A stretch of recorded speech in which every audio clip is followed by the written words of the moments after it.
Hi friends. एक दिवस मला भेटायला समीरा आली. She came from a humble middle class background and she was married into a well-to-do family recently. ती त्या नवीन घरामध्ये सेटल होण्यापूर्वीच तिच्या पार्टनरने आणि इन लॉजने तिला हरास करायला सुरुवात केली, mentally, emotionally as well as physically. The demand for money kept on growing. आणि ज्यावेळी वडिलांना पैसे देणं शक्य झालं नाही, त्याच्यानंतर harassment went on to the next level. मी तिला पाहिलं आणि तिचा ऑरा एवढा डिजेक्टेड, डिप्रेस्ड आणि निगेटिव्ह होता की my heart wept for her.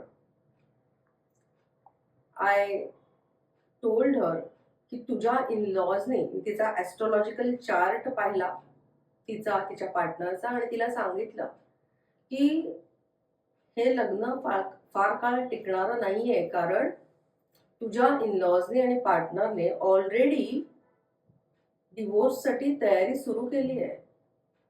So first of all, the first thing that you do is find a good lawyer and take his suggestions.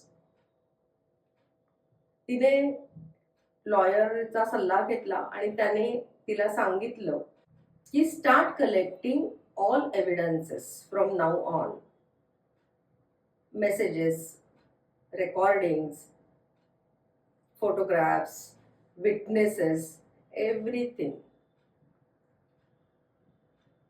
तिने तयारी सुरू केली आणि प्रेडिक्शन प्रमाणे ज्यावेळी फाईल डिवोर्स झाला आणि लिटिगेशन्स सुरू झाले, तेव्हा ही छोटीशी जी तयारी होती, it sprung as a very big surprise to her in laws and her partner.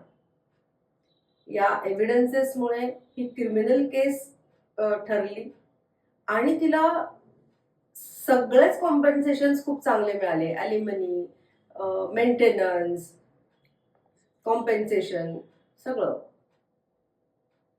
आता ती सुखात आहे, हस्त खेळता आयुष्य जगते आहे, and she has all the money in the world to pursue her dreams. मित्रांनो, मी असं म्हणणार नाही की डिवोर्स ही एक शुभ घटना आहे, पण समीरासाठी ते नक्कीच शुभ होतं, कारण अशा आक्रमक फॅमिलीमध्ये एक नॉर्मल आयुष्य जगणं हे केवळ इम्पॉसिबल होतं, आणि हसता खेळता आयुष्य जगण्यासाठी एक करेक्ट ॲडवाइस रिक्वायर्ड होता, जो तिला वेळेवर मिळाला.